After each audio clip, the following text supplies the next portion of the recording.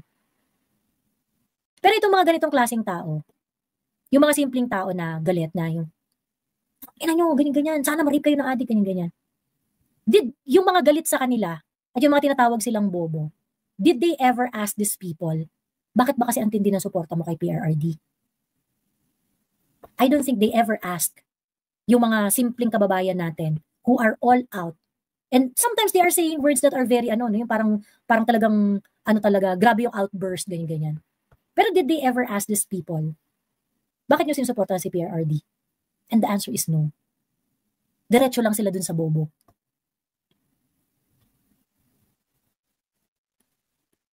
Diretso lang sila dun sa bobo. Ayun, sabi ni Kaikai, "Hindi lang talaga mayayabang ang mga mayayabang mga DDS. Bachelor degree here and boss ko, Senior Deputy Director, certified DDS kami. Sinabi lang nila na mga obob DDS para hindi maging vocal ang DDS, para mahiya kasi nile-label nila." Correct, para yun dun. Yun talaga yan. Iba ang bobo sa mga hindi nagkaroon ng chance to participate in a well-learned society due to various challenges. Nangunguna na poverty. Iba din ang bobo sa limited lang ang vocabulary, sabi ni Strictly Under Duress. True. Ayun. Truth, mga organic kasi tayo, may malalim na reason bakit naging supporters tayo ng mga Duterte. And that is something that they do not want to address. Kasi if we start talking about our experiences under the leadership of PRRD, there is no way for them to debunk it. Kasi how can you debunk a personal experience? How can you debunk a family na nagpapasalamat dahil hindi na addict yung anak nila? Paano mo ide-debunk yung may bahay na nagbago yung buhay ng asawa niya na dating addictus benedictus at dating nagpupush? 'Di ba? Na nagbago dahil sa takot na mapatay nung war on drugs.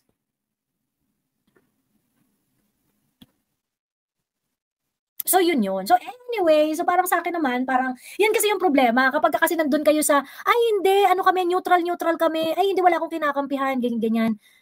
As if you are telling us that if you are neutral, you are someone with higher moral, you are someone with higher authority over us when it comes to morals.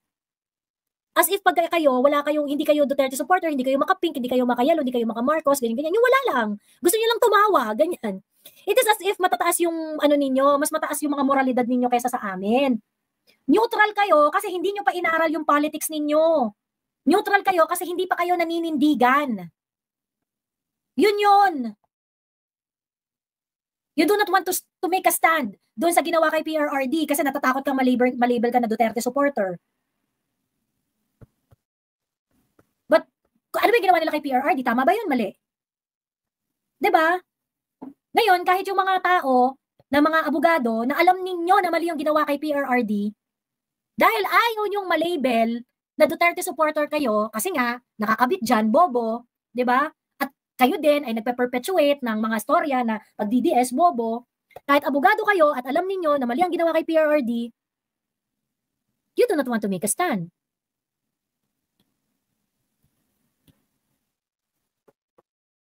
Diba? So sa totoo lang, ang pinakamalaking joke sa politics ay yung mga tinatawag ang sarili nila na neutral. You are the biggest joke in Philippine politics, especially in a situation like right now. Yung sitwasyon natin ngayon,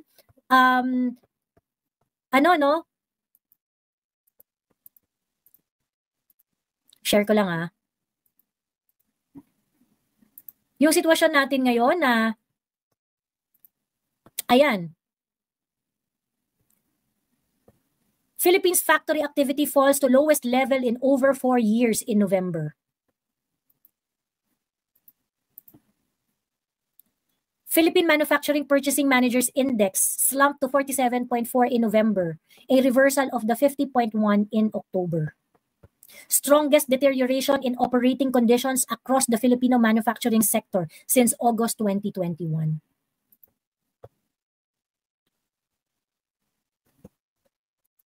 And still, you do not want to make a stand? Neutral, 'di ba? Iba kasi yung iba kasi yung neutral ka tsaka doon sa fence sitter ka lang 'Di ba? Yung siguro yung acceptable na neutral sa akin, okay? Yung acceptable na neutral sa akin. Pagka-usapang batas, you're really going to apply the full extent of what the law says pagdating sa mga certain issues. Ganon.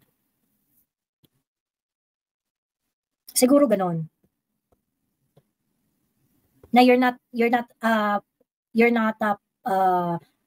specifically advocating for PRRD or for Bongbong Marcos, but you make a specific stand doon sa kalagayan ng bansa. Ngayon, merong mga tao na ayaw pumosisyon, and they call themselves neutral.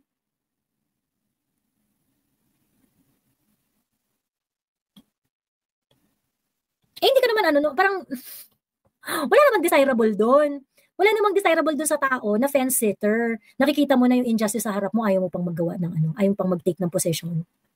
Ayun. Neutral lang kami, hindi kami bias, walang kulay, wala kaming kinikilingan, parang mainstream media lang. Correct. Ganon. Pagkatapos yung mga yaw-yaw ng yaw-yaw about kawawang batang nagugutom sa kalsada, yung mga ganyan-ganyan. But do not want to really call for specific action. Mga flood control, maraming pinapatay, ganyan-ganyan. But we do not really want to to look at the root cause of the problem. Ganyan. Ayun. So parang, tigil-tigilan nyo na kami. Ayan, tigil-tigilan nyo na kami. Ayun. Okay? Aminin natin na may biktima ng fake news sa maliliit na hanay ng DDS, especially ginagamitan ng AI, pero nadedebunk din naman kasi na-redirect sila. Sabi ni, totoo naman yan, lahat naman yan, hindi lang naman yan, yung situation na yan na nabibiktima ng fake news, it is not as if limited yan sa mga Duterte supporters, but they make it appear kasi na parang, mga Duterte supporter ang ganito, Duterte supporter ang ganyan, ganun. Kalokohan yung neutral pero may side comment against DDS. Sino niloko mo? Totoo. Ang laki ng lugi ng Maharlika Fund na yan, 25 billion. Ano po ang reaction nyo, Miss Joey, about sa COA report regarding flag 14.4 uncollectible account ng OP? Hindi ko pa he gets yan. Parang uncollectible, ibig sabihin, hindi pa nila nasisingil? Hindi pa nila nakokolect? Yan ba? Ayaw ko nga mag-react pa dyan eh. Kasi parang siyang bait. Para siyang bait na yung 14.4 million travel expenses, hindi pa niya nakokolect. So parang hindi pa niya nasisingil, ganon? Hindi pa niya nakukuha? Hindi pa niya nare-reimburse, di ba? Parang ganon yun. So para siyang bait. Para siyang bait na na issue. Ayun.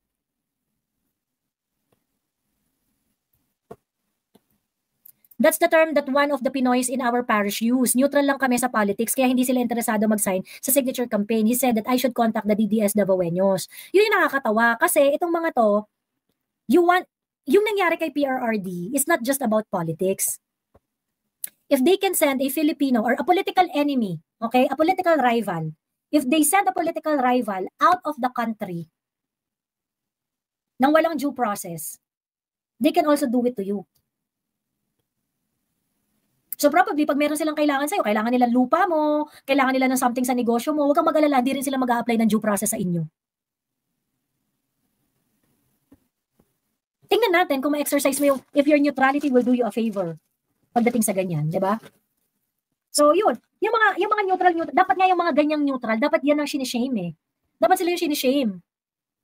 Neutral ka, seryoso? You do not want to make a position with what's happening right now? Ayun. Parang estate tax ng Marcos family hindi pa na-collect, Miss Joey. Correct.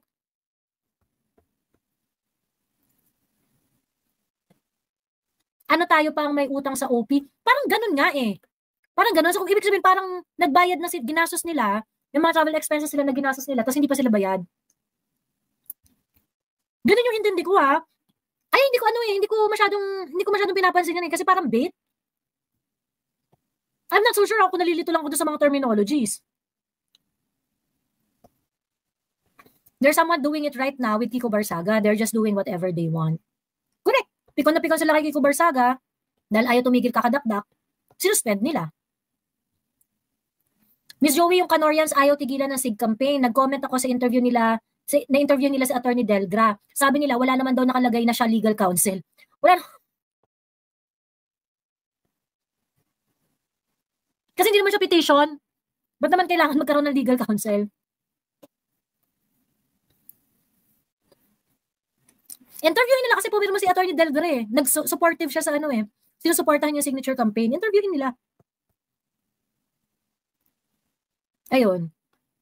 Sinisingil tayo ng OP, pinapalabas ba nila na nagkawang-gawa ang first family na abunuhan yung expenses nila through the goodness of their black and empty hearts?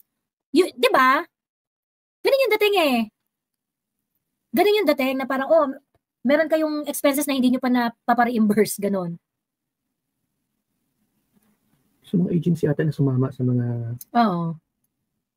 Pero sa OP naka-charge. Anyway, so yun. Actually, meron akong isang magandang gustong itopic. Kasi, sobrang naaliw talaga ako dahil sinunog ng bonggang-bongga ni Attorney Vista si Heidi Mendoza.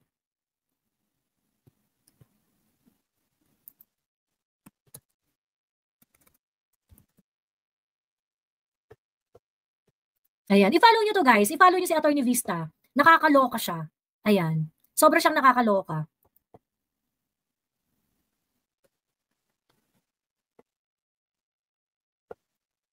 Eto na nga. I-follow nyo to ha. Kung hindi pa pina-follow, i-follow nyo na siya. Ayan. Okay. Nakakatawa to kasi ano lang tayo ha. This is also very, very helpful pagdating dito sa mga discussion ng COA audit ni Inday. Ayan. Okay.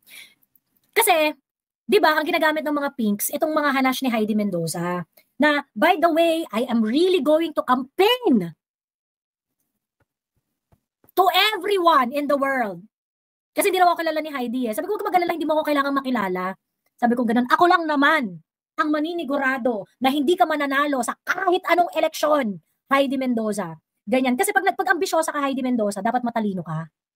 Diba? Dapat magaling ka. Eh kaso nga lang, hindi ka magaling, tapos nagpagamit ka pa dun sa, kung ano-ano pa yung mga hanash mo nung trial ni Justice Corona, na kung paiyak-iyak ka pa, ganyan-ganyan kung ano-ano pinagsasabi mo sa bank accounts niya, na never naman napatunayan na relevant. Diba? Tangina, ano pinag-iiyak mo nun? So ngayon, itong si Heidi Mendoza, kasama ng barkada na si Cielo Magno, these people are deliberately confusing people with their remarks on the COA audit. Ayan. So sabi dito ni Attorney Vista, ayan, sabi niya, full point-by-point response to Heidi Mendoza. Her exact words, ako pa raw ang nag-misled. Attorney, yung buong process ng adjudication at appeal nakaloob sa iba't ibang COA decisions. What she means, she's saying that the notice of disallowance already went through COA's internal process, such as adjudication, review, and appeal stages. Because of this, she believes that there is already something serious or negative about the OVP spending. She also implies that if I understood COA procedures properly, I would not say COA did not issue any finding. Ganyan. Nakakaloka to. Kasi yung notice of disallowance ni Inday, 2023 pa yun eh. If COA find it serious, yung notice of disallowance, dapat lumabas siya as a finding do sa 2025 na COA audit report, annual audit report ng COA kay Inday. Hindi naman lumabas na serious finding siya. So ibig sabihin, at this point, kung ano man yung notice of disallowance na nangyari in the past, it is something that is not significant. It is something na hindi nyo dapat kinaworry, Heidi Mendoza. Ganyan. Anyway, sabi ni Attorney Vista dito, Heidi, di ba, binanggit niya na yung pangalan. The presence of an ND and the fact that it goes through COA's internal review does not mean COA found corruption. ND is always appealable under PD 1145. Adjudication and appeal means the ND is not final. Kasi dinadrop niya yung mga ganong words eh. Adjudication at appeal, ganyan-ganyan. Adjudication and appeal simply mean that ND is not final. Even after seeing the documents for more than 3 years, COA did not file a graft case. That means COA did not reach a finding of criminal wrongdoing. COA has the documents, COA has the authority. COA still did not file any corruption case. That is the only conclusion supported by COA's own decision. Eh itong mga tangang to, si Heidi Mendoza at saka yung mga ano nila, ang hinahanap nila is specific words that COA did not find anything wrong under Inday Sara's account. Yun yung hinahanap nila. Hindi naman sinabi kasi ng ng COA na walang korupsyon, ganyan. Meron ba si COA na kailan ba nagsasabi si COA na may korupsyon? Pag si COA nakakita ng korupsyon, ang ginagawa ni COA, nagkakaso siya.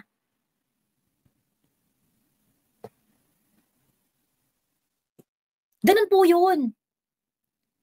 Pero yung mga katulad nila Heidi Mendoza at ni Cielo Magno, ganyan yung sasabihin nila, hindi kinlear ng COA si Inday Sara kasi wala namang sinabi na free of corruption yung Emerald, ganyan-ganyan. They make it appear as if COA is bound to say na hindi walang involved na corruption dito. Wala namang ganun, hindi naman nagagano ng COA talaga eh. Pero ang COA, pag nakakita ng korupsyon, Madam Heidi Mendoza, magkakaso sila.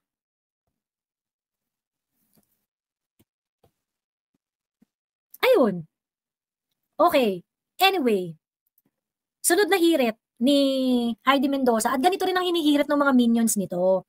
Ayan, attorney, hindi ako makikipagtalo sa iyo on legal matters pero never kong papalampasin ang iyong maling tirada. Anong pinagsasabi nyo na COA did not issue any finding? Meron na nga pong notice of disallowance, di ba? She believes that the notice of disallowance itself is already a finding against Sara Duterte. She thinks that because the ND was issued, it automatically proves that COA made a conclusive determination of wrongdoing. Sabi ni Heidi. Ay, sabi ni Attorney Vista. So, ine-equate, okay, ganito ang mga tirada ng mga kakamping at ni Heidi Mendoza at ni Cielo Magno. Yung notice of disallowance, they want us to take it hook, line, and sinker as something that is equivalent to corruption. Diba? Yan yung gusto nyong gawin eh. Gusto nyo na shortcut. Pagkatapos ikaw, Heidi Mendoza, yung pagiging dati mong COA employee at si Cielo Magno na rin, na may PhD, ganyan yung gusto nyong ipalabas sa mga tao. Tinatangan nyo yung mga tao. Gusto nyo automatic, pag sinabi ang notice of disallowance, it should be equivalent to corruption. Eh yan nga yung point ko nun eh, di ba? Kaya nga nilabas ko yung mga notice of disallowances ng UP na napakalaki. Mas malaki pa sa notice of disallowance ni Inday. Kasi kung ang inyong pagkaintindi sa notice of disallowance ay badge of corruption, ba't di kayo nagagalit sa UP? Dapat same energy kayo. Eh dyan kayo nag-graduate eh. Diba? Ayun. So sabi ni Attorney Vista, the notice of disallowance is a finding of deficiency in documentation or compliance, not a finding of corruption. Ulitin natin. The notice of disallowance is a finding of deficiency in documentation or compliance, not a finding of corruption. Under COA rules, an ND is not final, not conclusive, and fully appealable. It does not declare criminal liability or intentional misuse. Under PD 1145 and COA jurisprudence, only a fraud audit allowed by referral to the Ombudsman signals suspected corruption. COA did not do that. So yes, COA made an audit observation, but COA did not make a corruption finding. That distinction is important and accurate. Pero why do you always keep on equating na yung notice of disallowance ni Inday is equivalent to corruption? Hindi ba dapat, kung talagang consistent kayo dun sa mga pinaniniwalaan ninyo, hindi ba dapat na ang paniniwala nyo dyan ay ang inyong mga calls, ang inyong mga hanash, dapat nakatarget kay COA? COA, anong ginagawa ninyo? Ba't di nyo pa kasuhan yan? Ba't magsampa na kayo ng kaso kay Inday? Ba't di nyo inaaway yung COA? Appeal to authority na nagtrabaho siya dati sa COA. True. Ngayon, another hirit na naman ni Heidi Mendoza. Huwag nating guluhin ha, hindi yun issue ng missing documents. Malinaw po sa COA regulation, notice of suspension ang in-issue kung may missing information or document. Hindi po NS ang na-issue. ND po ang ibig sabihin ay may mga lalabag sa pamantayan o batas na nakatakda kung paano gamitin ang confidential funds. Ito paano? Ito, deliberately nililito tayo ni Heidi Mendoza sa mga terminologies eh.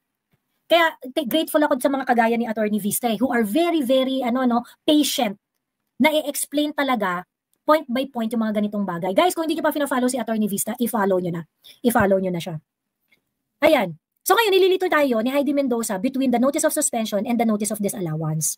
She is saying that because COA issued an ND instead of NS, it means the violation is not about missing documents but about improper use of confidential funds. She is implying that the ND already confirms the rules were broken. Kaso, yung notice of disallowance na yan, binasa nyo rin yan sa House of Representatives eh. At doon sa House of Representatives na yun, na sinasabi doon, kulang lang sa documentation. So whatever terms that you are throwing at us, Heidi Mendoza, it will not belie what is in that notice. At yung notice na binigay kay Inday is actually a notice of notice of disallowance which pertains to the missing documentation. Ayun, so sabi ngayon ni Attorney Vista, the ND was issued because COA said the documentation for confidential fund was not sufficient under ICFAO standards. Even if the deficiency is not labeled as missing documents, it still falls under documentation or compliance failure. An ND is issued whenever supporting papers are inadequate, late, or not compliant. It does not automatically mean fraud or intentional wrongdoing. More importantly, COA did not escalate the ND into a fraud audit or a complaint with Ombudsman. If COA believed that there was illegal or corrupt use of funds, COA would have taken those steps. They did not. Nakita mo yung kaputahan mo, Heidi Mendoza? Ayun, average student lang yun si Heidi sa Sacred Heart College sa Lucena, Dian Bright. Actually, sa totoo lang, madami akong nakausap sa COA. Mga taga-COA. Kahit yung mga colleagues niya, hindi yan gusto si Heidi Mendoza. Kilala talaga siya as ambitious. There's nothing wrong about being ambitious, Miss Heidi. I'm not saying there's something wrong with that. Ang sinasabi ko lang, if ambitious ka, dapat magaling ka. Hindi ka magaling, madam. Nanloloko ka nga ng tao eh. Sa mga NS, ND, dapat ganito eh. Hilig mo manloko eh. Ayun. Mali ka rin na sabihin, only COA can examine. Itatama ko lang ha, only the Intel and Confi Audit Unit. Di po yun, nakikita kahit ng resident auditor na siyang nag-i-issue ng audit opinion. What she means, she is saying the resident auditor supposedly has access to confidential fund liquidation documents. Because of this, she argues that the clean audit opinion should consider confidential fund spending. My reply, COA Circular 2021-001 states only that only ICFAO may open confidential fund documents. Resident auditors do not have access to sealed confidential records. The clean audit opinion does not cover the detailed confidential fund liquidation. The clean opinion is issued by the resident auditor based on financial statement, not the sealed ICFAO folder. The ND, on the other hand, comes from ICFAO. These are separate COA functions. They are not mixed. They do not cancel each other. They do not override each other. They operate under different rules. So there is nothing inconsistent between having a clean audit opinion and also having an ND. Your concern arises from assuming the two audits are linked, but COA rules say they are not. Ayun.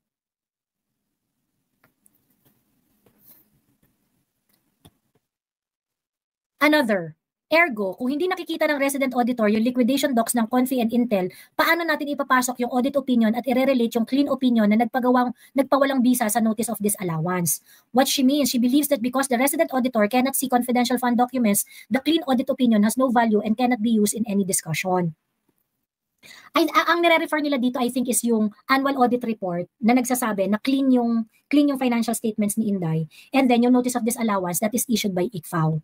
Ganon. So ngayon, kasi nakailang fiscal year na, pero hindi naman lumalabas as significant issue yung notice of disallowance. Okay? Ang sinasabi ni Heidi Mendoza is that, yun nga, yung sinasabi ni Heidi Mendoza at saka ng iba is that, yung audit, yung clean audit, it has no value when it comes to the notice of disallowance kasi separate daw yun. So, in short, hindi kiniklear ng COA si Inday from wrongdoing kasi meron pa rin naman daw na notice of disallowance.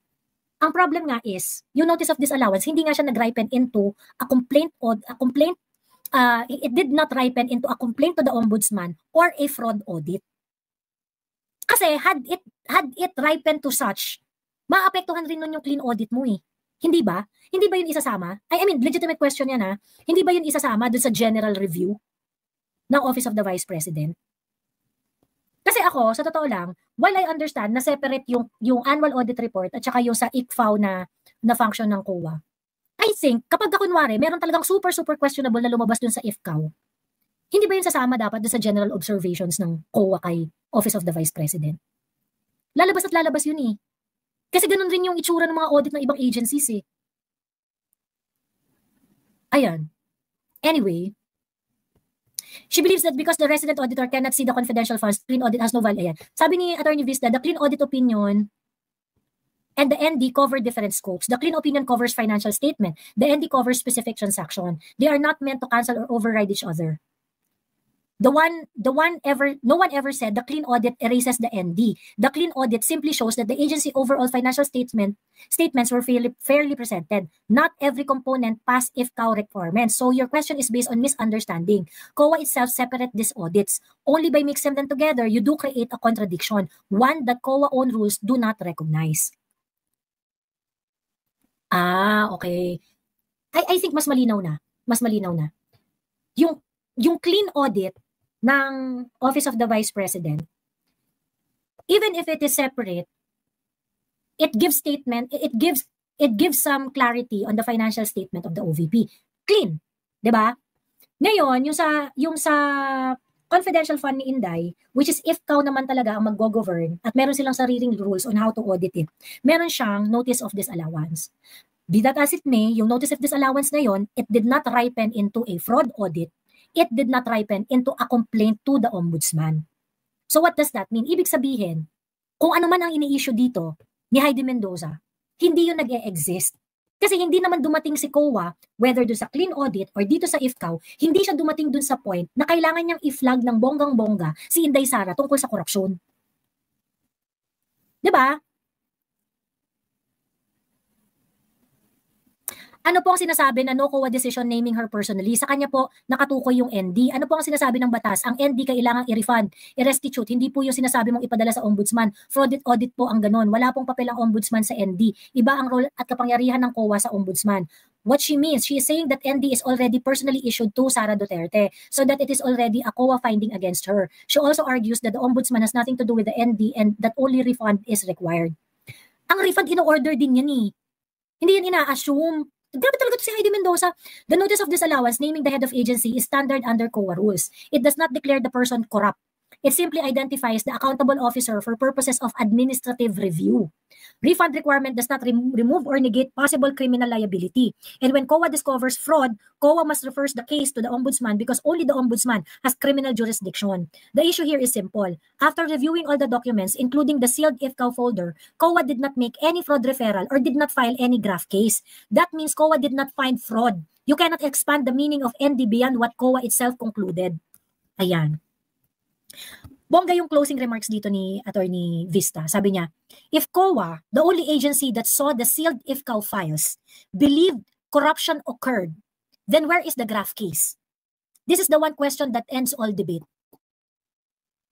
Sobrang linaw, di ba? And I think this is something that we can use in all in all, puro na lang away, magmahala na lang tayo. Ayun. Akyat ka na! Akyat ka na, Sas.